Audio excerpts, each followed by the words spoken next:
At ito pa, isang pahayag sa ah, legitimate na leader ng indigenous people. Kinang leader niya sa Juan, kinang federal, napainom mga embassy.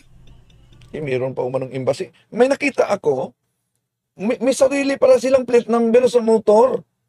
Mayroon silang sariling plate number. Tuloy natin. Kanang embassy niya, nagpamatuod na kini.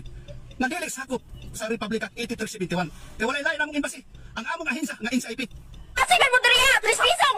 NCIP ra. Oh, ito, na 3 pisong na ang pahayag. Trespassing talaga. Imagine, may sarili silang batas at di nila kinakilala umano, di ba? Di nila kinikilala pati na Supreme Court. Idiniklara na nila na walang visa ang pera, di lang sa Pilipinas, kundi sa buong mundo pa. Okay, tuloy natin. Oh, dili na mga Ang hirap talaga. kuanong kamo.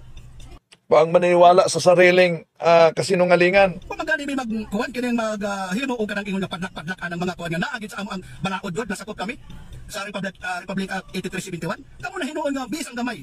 Wala kamo mahisakop ni ana, unya kamo magbinastos, magbinaboy. Unya nagpa-public ug kanang kana nagpost pa mo nga manirado mo apil pag San Miguel. Sudayan ninyo sulod San Miguel. Hindi lang yan. Pati na daw ang simbahan ng Iglesia ni Cristo. Ipapadlak, sabi ng reyna nila. Nako. Di ba matauhan kamo mga sinampa kamo? Ako pasayloan lang ko nga nakaistorya ko ani na dili dapat istorya sa ka leader. Pero duwa na ako mapugni ang akong emosyon. Gani. Oh. Yan mga kapatid. Galit talaga ang pakinggan natin. Si Dato alias Dato Adlaw sa interview. Okay, ako nga may nabi si Senator Pangkad, sir. Dato Adlaw po, Dato Adlaw. Sa may katuyuan ni sir na niyaman ka mo diri sa among lugar diri sa So, ibig sabihin, hindi talaga taga doon sa naturang lugar. Sa mga di nakaunawa ng mga Tagalog na di nakaunawa ng Cebuano, ano ang dahilan daw umano kung ano ang layunin kung bakit nandun sila sa naturang lugar? Okay, wala man sila mo kumpiyansa sa free tayo katuyuan. Oh. Ancestralan man eh. So, dahilan? Sabi niya, ito'y ancestral land. Oo. So kung gusto nila kaming tribo ang rightful owner sa ancestralan. So, nag-claim siya na tribo talaga sila sa ancestral land na nauna nang sinabi sa mga leader, legitimate leader ng indigenous people, mga kapatid, na huwad ang grupo nila ni Adlaw, alias Adlaw. Ay mauni ang atong Federal Tribal Government of the Philippines Indigenous Peoples Embassy sa Custom and Tradition. So ang bali ang nakuan ini mga mulupyo dinhi sa ato sa Surigao del Norte, Surigao City. Bali nahimo ray noon ini sila ng mga squatters. So ang tanong sa isang media nag-interview, ibig sabihin itong mga nakatira dito nagiging squatter na. May contradiction mismo sa kanilang sarili. Kaya dito duda na kaya anong oring espiritu ang gumagabay nila. Bakit? Contradiction. Hindi po ba idiniklarar nila walang bisa na ang mga titulo sa lupa? Pero sa sagot niya dito, hindi naman umano squatter. Adili squatter. Di naman squatter. Kung kayo ang may-ari, pagkatapos walang bisa na ang titulo ng lupa, anong tawag nun? Di ba? Parang squatter na din. Pero sila lang ang nagdeklara na yung mga titulo ng lupa, wala nang bisa. Yung currency, hindi lang sa Pilipinas, sa buong mundo, wala nang visa. Pero nagtaka tayo, bakit nangungulikta kayo ng tax kung walang visa? Di ba ba? Tuloy natin. Kaya na nagiyan nini lang kuan pa. Bali ini ancestral Ancestralan. Para ma-address ang atong kaangayan, kalinaw, ug kaluwasan sa ancestralan. Kay wala pang Republic sa Philippines, ang mga dato bain na ang decision maker sa ancestralan para sa kalinaw ug kaangayan. So bali iyo kataga sunod na batas. Yes, batas sa Dios. Republic Act 8371. Batas ng Diyos umano ang Republic Act. Nako, ito talagang alias Adlaw na ito. Ayaw nilang susunod kahit sa Supreme Court. Pero binanggit yung batas sa indigenous, para sa indigenous people. April law of 1997, O, sa Apralo, divine customary law. divine customary law daw. Since time immemorial, naanbirta sa management sa Federal Tribal Government of the Philippines para ma-address ang atong kaluwasan material and spirit. So, Gobyerno sa tribo. so kayo na sir, nagugang at mga tao, labi na ito na mga negosyante, sanan daw may naitabo dito sa kuan mo hold mo dito sa checkpoint. Opo. Oh. Tagol mo dito sa checkpoint. O, nagsagawa sila ng sariling checkpoint nila. Nakalimutan ko pag-upload sa video yung tinanggal ng PNP yung mga inilagay nila sa daan. Ay lagi Pinakiksulti ang hipi, nakiksulti ang hipi. so dito mo. Siyempre, wala may jurisdiction ang pulis sa Israel. Mag-assist lang sila. O imagine, ang PNP walang jurisdiction para sa kanila. Naniniwala talaga itong alias Dato, imagine, alias Adlaw, sa kanyang sariling kasinungalingan. PNP, walang authority sa kanila. Ngayon, may kaso na kayo. Haharapin nyo talaga yan. At kahit pa aalis kayo sa kasalukuyang tinitirahan niyo, magiging wanted kayo kung hindi ninyo harapin yan. Tuloy natin. Tapos kuan sa may nakugang man sa mga tao dito kay galikan talaga daw ng mga dagko ng mga tindahan na padlakan daw. Pero nakita sa nako na usap. Pero kay ano man napadlakan man sila. Napadlakan sila tungod kay wala sila mo-comply sa legality under management sa Federal Tribal Government of the Philippines. Kaya sa confrontation nila sa hippie, galit na galit ang hippie sa ginawa nila. Sarado kayo ng mga establishment. Wala nga kayong court order. Di naman umano sila nangangailangan ng court order dahil dala nila ang batas umano ng Diyos. Grabe ito. Ang tanong natin, di kaya nagutom sila? Tuloy natin. Nga gi-inform sila tulo ka bisis para mo comply sila sa legal sa under management sa federal sa rightful owners sa ancestralan. No, yan. Ang interview sa media. Ito ang pahayag ng kapitan. So, dyan na kuan balita. Tinuod ma, kinanagod ko sa Surigao. Ini kasi ako Sa interview ng local media ng Surigao. mga tribal. Isa sa mga tunok din sa kuan sa Sabang. Oh, yon. Isa sa mga tinik sa kanilang barangay. Bisan mo kung hay mga tanas tao dito sa Sabang.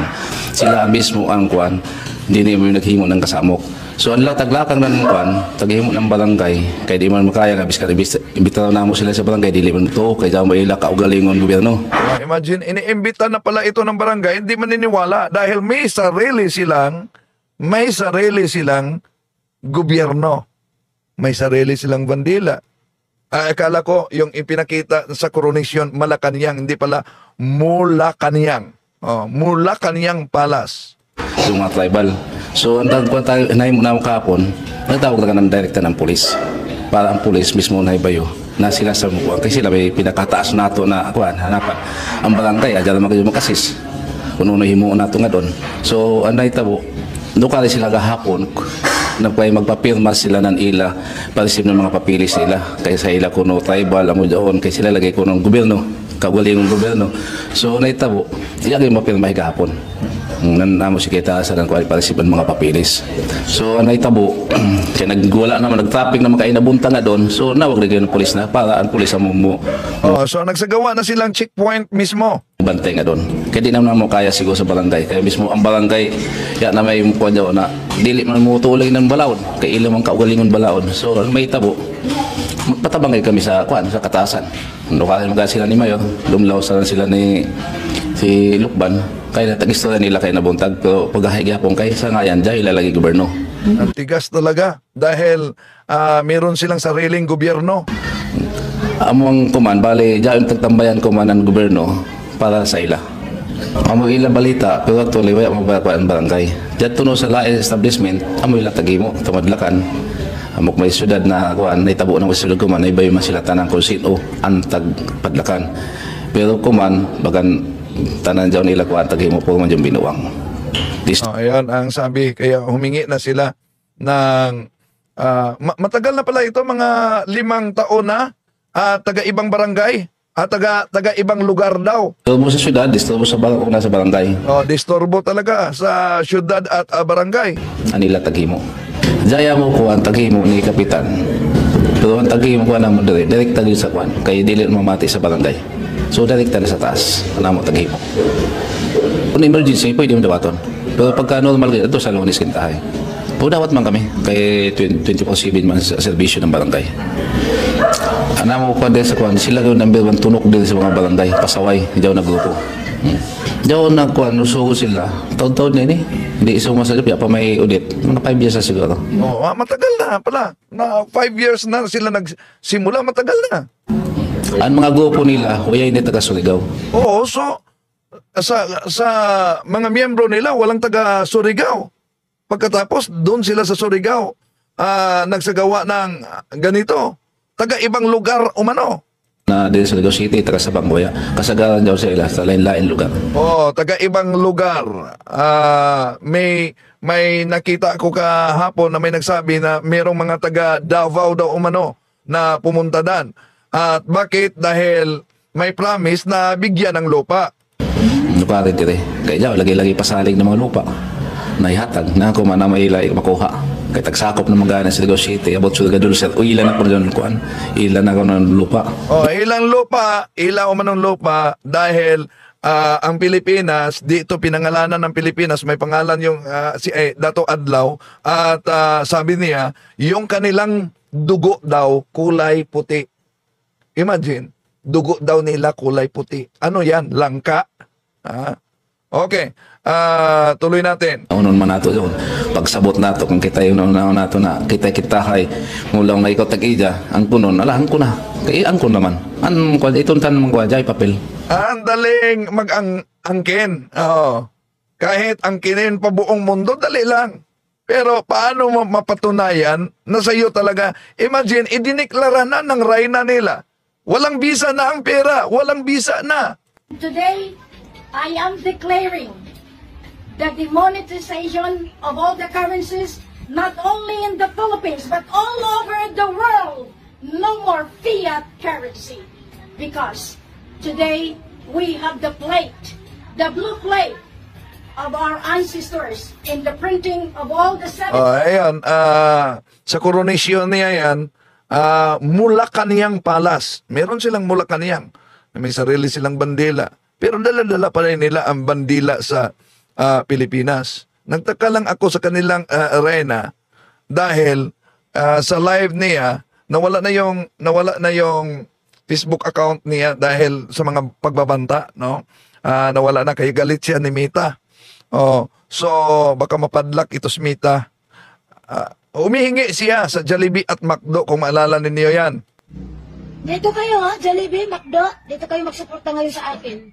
Kailangan ko dito ng kasasistan po, pagkain lang po. Kahit wala ng pera, pagkain lang po. Imagine, paano ka ihingi ng pera kung idineklara mo na wala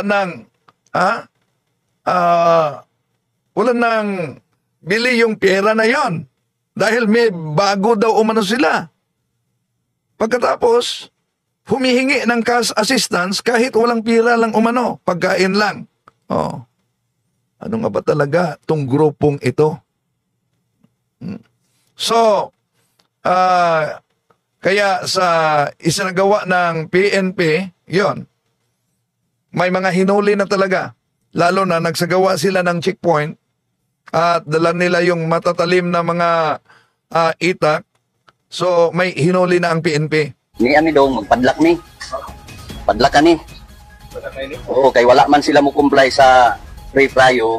Nagtrending sa social media ang grupo ni Hugueto Santisas na nagpailang si Dato Adlaw nga leader sa Federal Tribal Government of the Philippines sa Surigao City.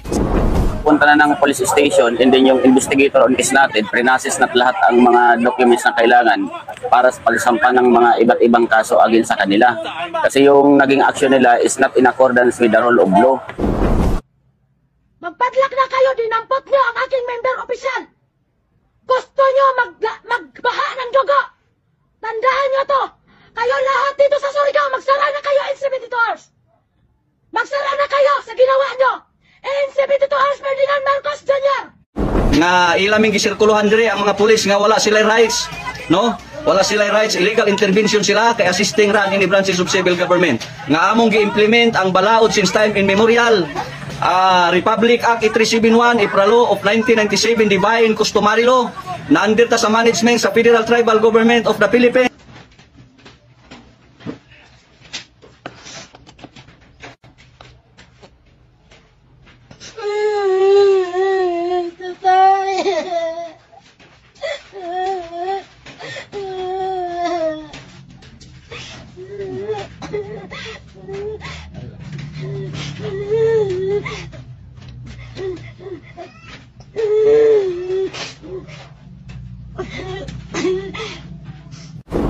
No, sinong di humagulgol yan sa mahigit 10 kaso ang kanilang haharapin.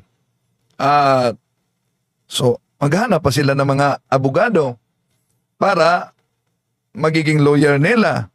Problema, bawat kaso sasagutin yung reklamo na inilabas ng piskal. Una, malicious mischief, alarm and scandal, grave coercion, usurpation of authority, violation of COMELEC Resolution number 1167, physical injury pa, serious illegal detention. Ala, sino kaya itong dinetin? Grave threats, cyber libel, multiple violation of cybercrime law, and other related crimes. So pagdasal natin, mga kapatid, ang hirap talaga pag maniwala sa sariling kasinungalingan. Minsan na tayo dadaan sa mundong ito. Sisiguruhin natin ang grupong inaniba natin.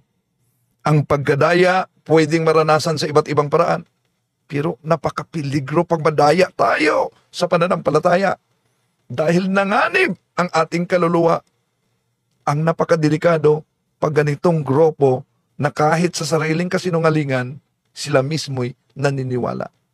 Maraming salamat po sa inyong pagsubaybay at ipanalangin po natin, of course, ang Diocese of Surigao, ang mga kapatid natin sa Surigao, lalo ng mga kapatid nating IPs na ginagamit sila nitong grupo na tinatawag na huwad na grupo. Bye-bye, hanggang sa muli.